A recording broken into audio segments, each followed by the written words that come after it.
Assalamualaikum warahmatullahi wabarakatuh. Halo guys, kembali lagi bersama saya Bobby Heren. Kali saya ingin mengomentari video dari Pil Pahit yang judul Yesus bangkit atau dibangkitkan. Kita akan langsung nonton videonya, bisa akan kita komentari guys. Halo teman-teman, berjumpa lagi dengan saya Brother Phil. Kali ini kita akan membahas pernyataan Don Litan yang mengatakan bahwa kalimat hari kebangkitan Yesus itu tidak alkitabiah. Yang alkitabiah menurutnya adalah hari Yesus dibangkitkan. Sebentar kita akan luruskan pernyataan tersebut. Tapi sebelumnya kita saksikan video pernyataan dia berikut ini.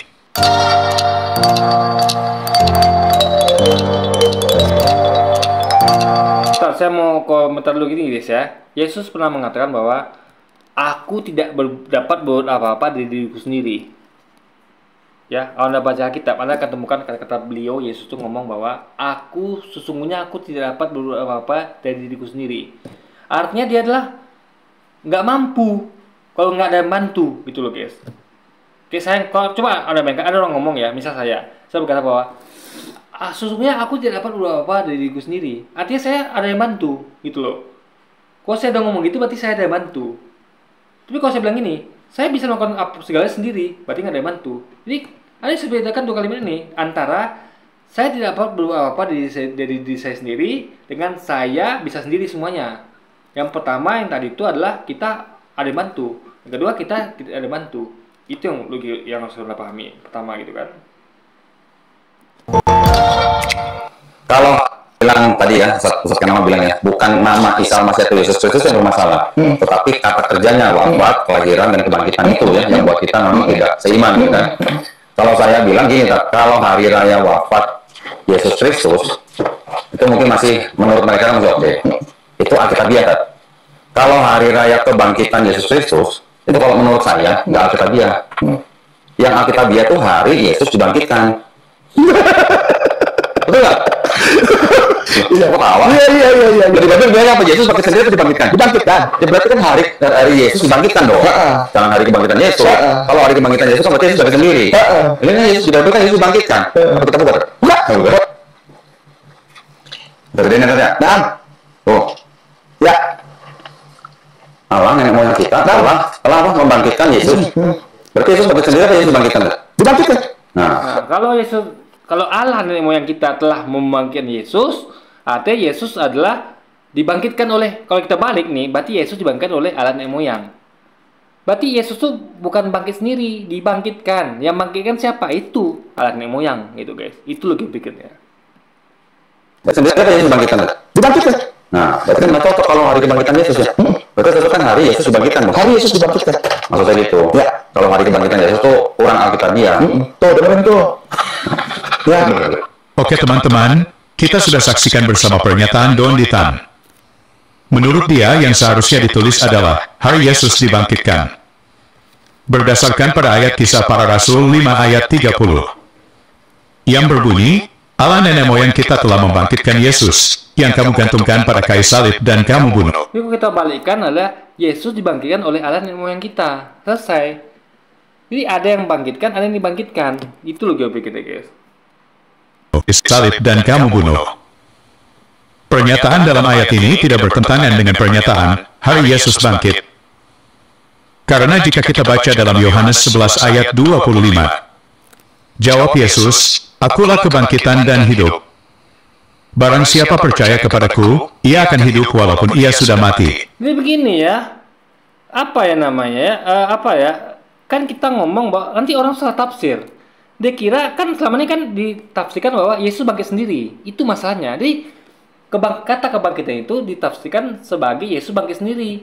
Padahal dia berbunyi jelas Yesus dibangkitkan. Itu masalahnya guys. Makanya dibuat clear harusnya. Daripada pakai kata kebangkitan, meskipun masih relevan ya, ada dalilnya, tapi clear. Karena kalau kebangkitan itu kan kata-kata yang tidak clear. Nggak jelas itu. Kebangkitan itu apakah dibangkitkan atau membangkitkan. Ngerti nggak? Gak jelas itu. Ini kata-kata abu-abu. Kebangkitan adalah kata-kata abu-abu. Yang jelas itu adalah dibangkitkan atau bangkit sendiri. Itu baru clear.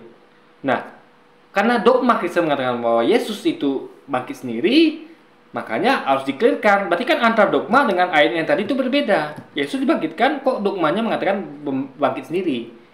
Lalu dalil yang bukan dalil ya, termin di hari raya itu adalah kebangkitan. Jadi abu-abu di hari kebangkitan Yesus Kristus itu kan abu-abu tuh harinya itu kan, nama harinya abu-abu. Dogmanya clear sama Alkitabnya clear, tapi berbeda. Yang abu-abu itu di dogma menjadi membangkit sendiri, di Alkitabnya dibangkitkan. Itulah masalahnya, guys. Jadi antara dogma dengan Alkitabnya berbeda gitu kan. Dan sebelum dia disalibkan, Yesus mengatakan hal berikut. Yohanes 10 ayat 17 sampai 18. Bapa mengasihi aku, oleh karena aku memberikan nyawaku untuk menerimanya kembali. Tidak seorang pun mengambilnya daripadaku, melainkan aku memberikannya menurut kehendakku sendiri. Aku berkuasa memberikannya dan berkuasa mengambilnya kembali. Inilah tugas yang kuterima dari Bapakku. Nah, kalau kita pahami nih ya, coba kita baca ya, nih. Bapa mengasihi aku, oleh karena aku memberikan nyawaku untuk menerima kembali. Artinya, Yesus tuh memberikan nyawanya kepada sesuatu. Lalu dia menerima kembali dari sesuatu itu. Ngerti ya? Karena dia memberikan nyawanya. Kalau dia mau memberikan, berarti ada yang diberikan. Ingat, ini kata kerja ya.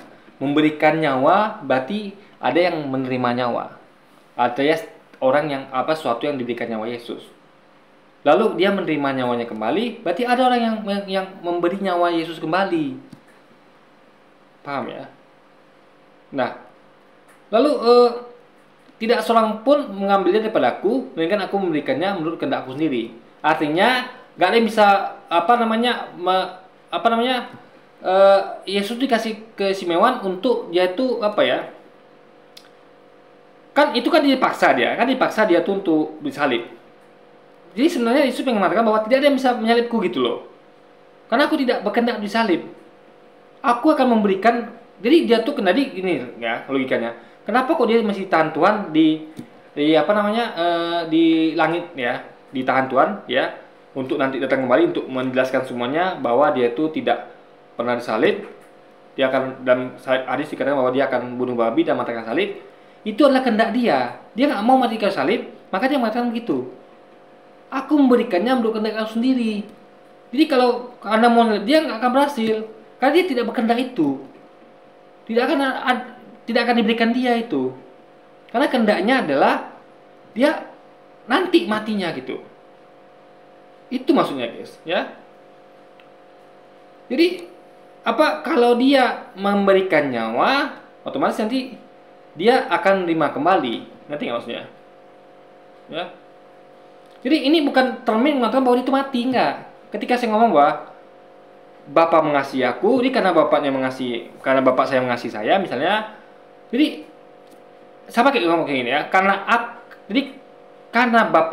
ayah saya mengasihi saya, oleh karena saya memberikan mainan saya atau HP saya untuk menerima kembali, belum tentu HP itu saya kasih waktu itu. Itu adalah suatu termin yang nggak jelas kapan dikasih HP itu. Yang penting kalau seandainya terjadi bahwa saya ngasih HP kepada bapak saya akan menerima kembali. Itu loh poinnya, guys. Karena kenapa bapak saya itu sayang sama saya, mengasihi saya, sehingga dia tidak mungkin ambil HP saya. Meskipun saya kasih HP itu ke dia, HP itu kasihkan kembali. Itu maksudnya, guys. Ya kan? Jadi nggak mungkin Yesus itu mati selamanya gitu loh. Pasti akan bangkit. Ya, tapi ini tidak ngomong kapan. Nggak ngomong, dia bukan ngomong bahwa nanti di kayu salib nggak ada. Jadi kenapa kok Anda tafsirkan di kayu salib?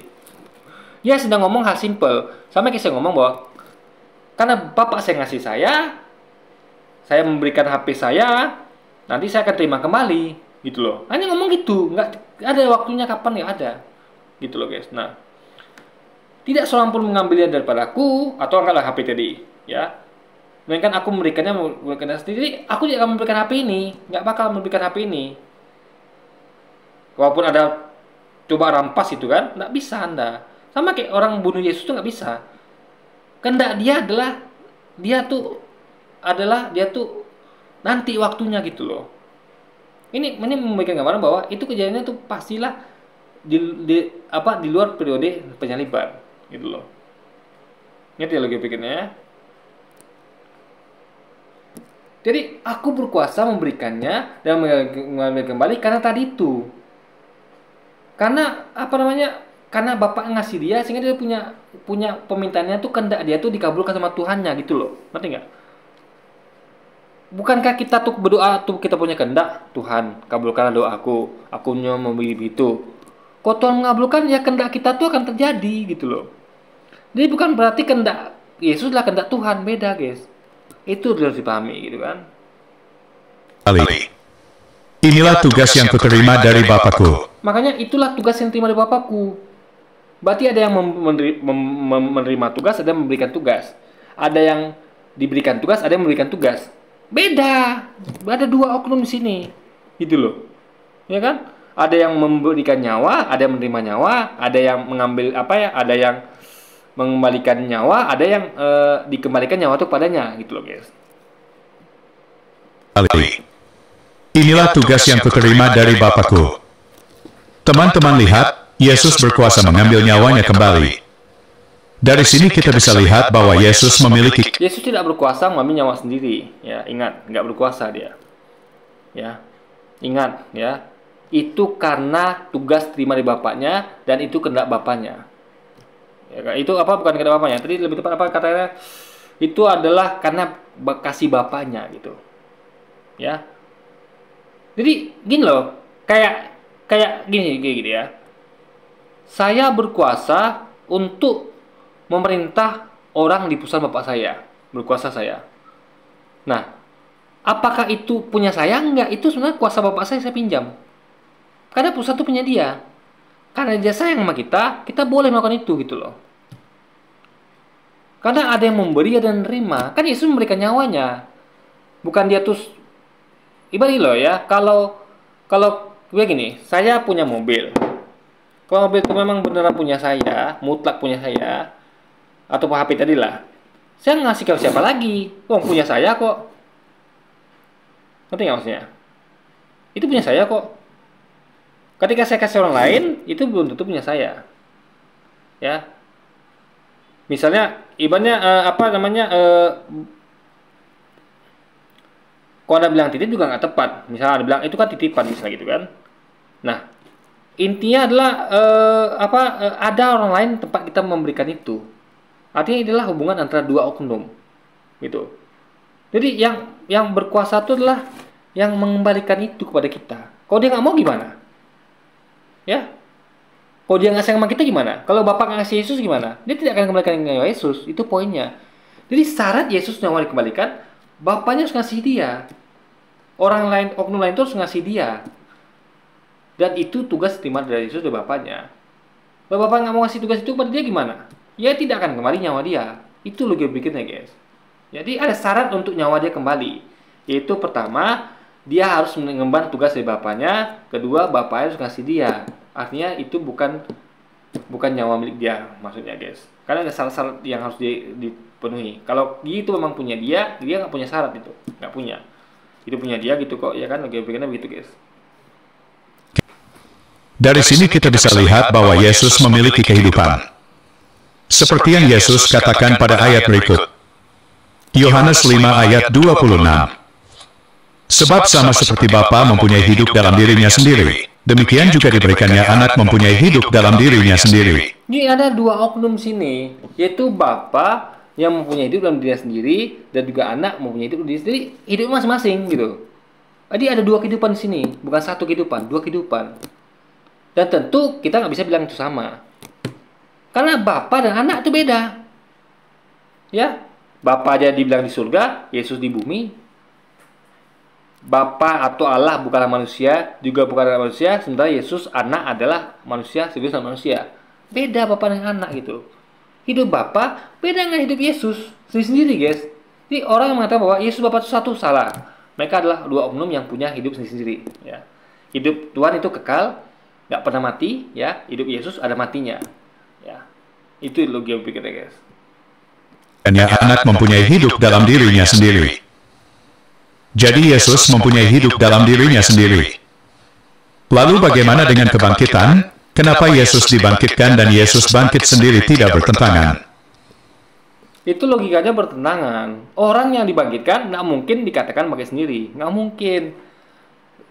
Dia ngerti pemahaman bahasa nggak sih? Nggak mungkin ada dua kata yang bertentangan.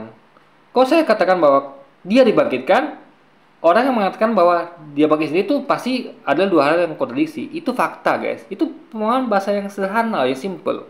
Kok dia bisa bilang nggak bertentangan? Dari segi bahasanya bertentangan. Yang dibangkitkan tiba-tiba bangkit sendiri, itu nggak masuk akal, guys. Bertentangan itu namanya kan. Ikut. Yohanes 5 ayat 19. Maka Yesus menjawab mereka, katanya, aku berkata kepadamu, sesungguhnya anak tidak dapat mengerjakan sesuatu dari dirinya sendiri. Kita berhenti sejenak, seringkali ayat ini dipotong oleh polemikus Islam untuk menunjukkan bahwa Yesus itu bukan Tuhan. Padahal, kalau kita baca ayat ini, selanjutnya justru menunjuk. Ini ayat yang jelas, ya. Makanya ada koma situ. Jadi kenapa koma? Kita kasih jeda untuk memahami ini. Bahwa sejatinya Yesus tidak dapat mengerjakan sesuatu diri sendiri. Artinya dia butuh bantuan. Maka saya katakan ada dua kalimat ya. Yang pertama bahwa saya tidak mampu buat apa-apa sendiri. Dengan kalimat kedua berkata bahwa saya mampu mengerjakan semua sendiri. Nah, kita harus bisa pahami dua beda kalimat ini. Kalimat pertama yang mengatakan bahwa saya tidak dapat buat apa-apa sendiri, artinya saya adalah butuh bantuan. I need help gitu kan. Bantu bro, saya nggak dapat buat apa-apa sendiri gitu. Bantu bro gitu kan. Tapi kalau saya katakan bahwa saya mampu sendiri, nah itu berarti saya nggak butuh bantuan, guys. Itu logika berikutnya ya. Jadi kalau ada kalimat berikutnya, itu harus kembali ke kalimat ini gitu. Bahwa Yesus adalah orang yang tidak dapat buat apa-apa diri sendiri. Artinya dia tuh untuk mengerjakan sesuatu itu, apa-apa itu untuk butuh bantuan dari Tuhannya, guys. Itu logika berikutnya. Justru menunjukkan Yesus adalah Tuhan. Ayat selanjutnya mengatakan, jikalau tidak ia melihat Bapa mengerjakannya, sebab apa yang dikerjakan Bapa, itu juga yang dikerjakan anak. Nah, maksudnya begini ya. Jikalau tidak ia melihat Bapa mengerjakannya, jadi Yesus itu butuh contoh dulu. Dia harus tahu Tuhan tuh mengerjakan apa. Yang kerjakan Tuhan apa? Itu pengen manusia itu selamat sehingga semua masuk surga. Ingin manusia itu semua taat pada Tuhan. Itu yang Tuhan kerjakan. Dengan cara apa? Mengutus Yesus, memberi tugas pada Yesus tadi yang kalimat tadi kan. Jadi Yesus diberikan tugas untuk menyelamatkan manusia agar taat pada Tuhannya. Memberitakan Injil, ya, peraturan-peraturan, apa ketentuan agar manusia itu taat pada Tuhannya. Itu yang tugas diberikan Tuhan pada Yesus. Nah, jadi Yesus melihat Bapaknya mengerjakan itu dengan cara perintah-perintah yang turun pada Yesus.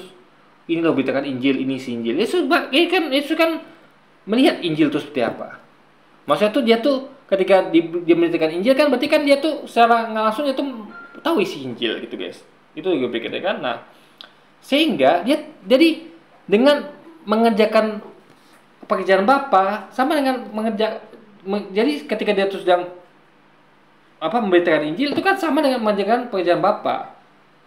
Jadi pekerjaan Bapa itu maksudnya diwakilkan lewat dirinya. Sehingga Bapa tuh nggak ngerjain apa-apa. Ngerti nggak? Ngerti nggak maksudnya? Ini bisa gini ya. Saya punya perusahaan. Saya punya anak buah gitu kan. Nah, saya tuh punya perkebunan sawit misalnya. Nah, yang saya kerjakan di sawit saya apa? Yaitu saya tuh menanam sawit, memupuk, menebang, membuang cabang-cabang batang-batang cabang-cabang yang tidak produktif gitu kan. Apa istilah itu ya, lupa namanya, guys. Nah, saya juga panen. Nah, itu saya kerjakan tapi bukan saya ngerjakan. Ngerti nggak? Saya mengerjakannya melalui karyawan saya, anak buah saya. Jadi apa yang dikerjakan karyawan saya itu adalah apa yang saya kerjakan. Ngerti nggak maksudnya? Saya mengerjakan itu juga. Itu pekerjaan saya, yaitu cuma profesinya beda.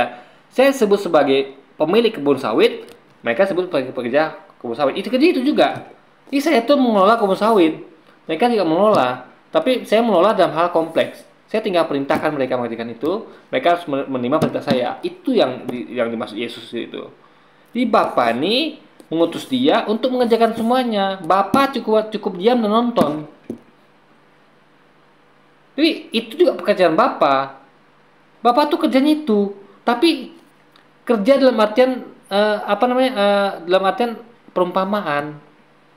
Kayak saya ngelola sawit sebagai pemilik perkebunan sawit, saya kelola sawit saya, tapi melalui orang lain. Itu pekerjaan saya untuk olah sawit. Karena saya memikirkan gimana supaya sawit ini berkembang. Tentu saya butuh pekerja. Saya butuh pupuk segala macam. Cuman orang lain ngerjakan. Saya cukup nyumbang pikiran. Nah, sama kayak Tuhan begitu. Tuhan tuh hanya nyumbang kemauan. Dia maunya begini begitu. Nah, itu kan jadi dia mau ini dikerjakan, kerjakan ini itu, tapi dia hanya nyumbang berupa kemauan, mau apa tidak mau. Nah, Yesus yang mengerjakannya. Itu maksudnya pekerjaan Bapa itu adalah apa yang juga dikerjakan anak. Bapa mengerjakannya secara pikiran, kemauan, Yesus mengerjakannya secara fisik. Itu yang harus pahami, guys. Ayat ini. Apa yang dikerjakan Bapa, itulah yang dikerjakan anak. Ini Bapa tuh yang dikerjakan adalah menciptakan Yesus, ya, tanpa Bapa, dan menyuruh Yesus memberi tugas pada dia untuk mengerjakan tugas yang harusnya Bapa kerjakan. Tadi kan dia Maha Kuasa. Dia cukup mengerjakan dengan kun fayakun. Ciptakan Yesus. Yesus jadi. Yesus kerjakan ini. Selesai. Udah selesai tugas Bapa. Jadi tugas Bapa dikerjakan dengan gampang. Yesus nggak seperti Bapa. Dia nggak bisa kayak Bapa yang hanya jadi. Nggak bisa. Dia harus jalan keliling ke rumah-rumah ibadah, memberitakan Injil. Kan dia beda sama Bapa. Bapa nggak perlu gitu. Dia ciptakan Yesus, jadilah Yesus. Yesus kau perintahkan untuk keliling memberitakan Injil. Selesai. Bapa sesimpel itu mengerjakannya. Yesus yang harus ribet-ribet. Dia harus ketemu dengan orang Rabi Yahudi yang melempar dengan batu. Dia diuber-uber. Jadi itulah beda Yesus dengan Bapa dalam mengerjakan tugas. Ya. Jadi ini adalah maksudnya hubungan antara Nabi dengan Tuhannya, bahwa mereka itulah satu rangkaian yang menugaskan dan menerima tugas. Itu logikanya, guys. Seperti ini. Jika ada tentunya orang itu sedang menyamakan dirinya dengan Tuhan. Bayangkan apa yang Tuhan kerjakan dan kita juga bisa kerjakan. Contohnya menciptakan alam semesta, apakah kita juga bisa kerjakan? Nggak ngerti dia. Jadi di sini tidak ngomong tentang segalanya, ya, nggak ngomong tentang segalanya. Jadi apa yang Tuhan kerjakan itu nggak segalanya disebutkan di situ. Jadi dalam hal bagian Yesus saja, kan ingat ya, Yesus ada nggak menciptakan langit bumi? Nggak ada. Yang kita jelas lihat adalah Yesus adalah disebutkan di kitab itu, Yesus kerjanya apa? Memberitakan Injil, rumah ibadah. Itu saja, nggak ada yang lain. Tapi dalam baca kitab, Anda akan temukan ayat-ayat mengatakan bahwa Tuhan menciptakan alam semesta, menciptakan langit dan bumi. Jadi itu maksudnya tadi adalah tugas yang dikerjakan Yesus saja. Bukan semua tugas Tuhan. Tugas Tuhan yang dalam rangkaian yang apa dikerjakan Yesus. Ngerti nggak maksudnya? Anda harus pahami kalimat ini sederhana, guys. Simpel sekali itu ayat. Ini kenapa kok dia tuh larinya kepada semua pekerjaan Tuhan? Enggak semua pekerjaan Tuhan. Hanya pekerjaan Tuhan yang menciptakan Yesus, mengutus Yesus itu saja, bagian itu saja. Yesus tidak mengerjakan menciptakan semesta, tidak. Nggak ada ayatnya Yesus menciptakan semesta, tidak ada. Yesus hanya diceritakan dia tuh mengajarkan memberitakan Injil di rumah ibadah. Udah, guys, itu aja poinnya kan. Lalu apa hubungan ayat ini dengan kebangkitan Yesus? Kita baca ayat selanjutnya, yaitu ayat 21. Sebab sama seperti Bapa membangkitkan orang-orang mati dan menghidupkannya, demikian juga anak menghidupkan barang siapa yang dikehendakinya. Ini begini ya. Ini ayat tidak boleh bertentangan dengan ayat tadi, bahwa dia tidak mampu berbuat apa-apa diri sendiri. Artinya, yang dia kehendaki itu adalah atas bantuan Bapaknya. Alias kehendaknya di-approve sama Bapaknya. Ngerti ya? Jadi, kalau Tuhan itu kan terbukti membangkitkan semua orang. Yesus hanya membangkitkan orang tertentu. Padahal orang itu harusnya semua dibangkitkan. Ingat, nanti di akhirat nanti semua orang akan dibangkitkan. Semuanya akan dibangkitkan. Ya, Yesus kan tidak melakukan itu. Dia hanya membangkitkan beberapa orang. Ngerti maksudnya? Itu adalah orang-orang yang memang Yesus kehendaki. Tapi ingat, Yesus tidak mampu apa-apa diri sendiri. Harus tidak boleh keluar dari koridor itu. Di ayat satu yang lain itu harus dihubungkan. Nggak bisa berdiri sendiri, nggak bisa, guys. Kalau Anda membuat diri sendiri, artinya tadi itu ada lupakan. Nggak boleh begitu. Artinya ada kontradiksi. Nggak bisa begitu logikanya. Jadi ayat itu semua itu harus dielaborasi. Nggak bisa Anda tuh comot ayat ini, buat ayat tadi, nggak bisa. Tadi dipakai dong bahwa Yesus dapat berubah diri sendiri, sehingga dengan itu berarti kalau dia dikatakan mampu membangkitkan orang mati dengan kehendaknya, artinya adalah itu atas bantuan Bapaknya. Sesimpel itu guys logika berpikirnya kan. Dakinya. Jadi pernyataan Yesus membangkitkan dirinya sendiri tidak bertentangan dengan Yesus dibangkitkan, karena kembali ke ayat 19 dari Yohanes 5. Di situ tidak diterangkan bahwa itu dirinya, tapi orang yang dikendakinya, berarti orang lain. Ya, itu orang lain, guys. Itu lagi pikirnya, kan? Jadi tetap bertentangan, karena tadi katanya dibangkitkan. Jadi itu adalah suatu pengunci. Kalau ada orang dikatakan itu dibangkitkan, ya, lalu ada tolak itu dengan ada khasiat lain bahwa ada anggap ini adalah bahwa dia tuh berkehendak untuk menghidupkan siapa saja sesuai kehendaknya, faktanya tidak menghidupkan semua orang, hanya beberapa orang yang dikehendakinya, dan itu pun karena dia adalah disayang Tuhan gitu kan tadi, dan juga dia tuh menerima tugas dari Bapaknya, sehingga Bapaknya tuh punya privilege pada Yesus ya, karena dia adalah orang yang mengemban tugas spesial gitu kan. Ya tentu apa yang dikehendaki akan dikabulkan. Nah, jadi tapi tidak selagi dia tidak mampu apa-apa diri sendiri dan dia dibangkitkan. Itu sudah pengunci, guys. Tidak bisa natural di situ gitu loh. Jangan-jangan ada ayat ini, lalu Anda lupakan yang tadi nggak bisa begitu. Itu ayat harus dielaborasi. Itu adalah namanya kesimpulan. Kesimpulan itu mengambil dari beberapa ayat. Nggak bisa ayat ini Anda pakai, ini tidak Anda pakai, nggak bisa begitu, guys. Itu lagi pikirnya. Pas dari Yohanes 5. Apa yang dikerjakan Bapa, itu juga yang dikerjakan anak. Jadi, kalau ya sama kayak pekerjaan saya sebagai pemilik kebun sawit adalah mengolah sawit. Itu juga dikerjakan oleh karyawan saya. Tapi mengolah sawitnya dalam termin yang berbeda. Saya menyumbangkan pikiran, saya kan menyumbangkan tenaga, guys. Beda, guys, sekali lagi ya. Jadi apa ya? Pekerjaannya sama, mengerjakan sawit juga, tapi dalam ranah yang berbeda, guys. Itu harus dipahami. Sama kayak misalnya presiden mengerjakan gimana supaya Indonesia maju. Nah, jadi presiden itu tinggal perintah-perintah saja kan, nggak betul-betul dia yang mencangkul, dia bangun itu enggak, tapi orang lain yang mengerjakan realnya gitu, guys. Dia hanya presiden itu hanya memerintahkan, itu maksudnya. Jadi presiden itu juga mengerjakan negeri ini. Siapa bilang presiden itu tidak mengerjakan negeri ini? Kita juga mengerjakan negeri ini, tapi kita mengerjakan dengan bentuk real.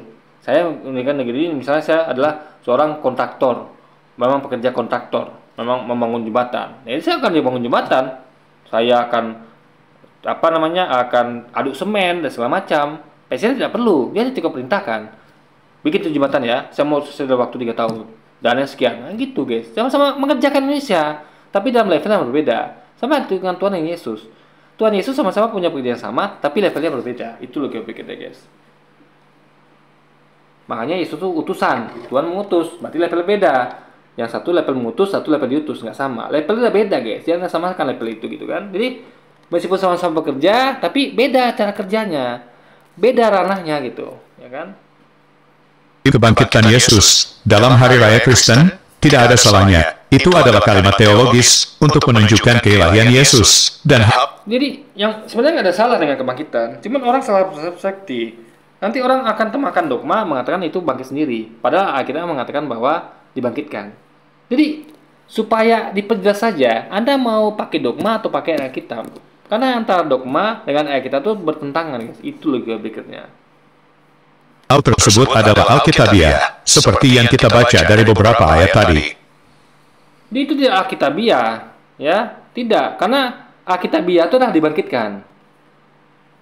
Kebangkitan itu enggak, itu bukan Alkitabiah. Kenapa? Itu masih abu-abu. Kebangkitan itu abu-abu.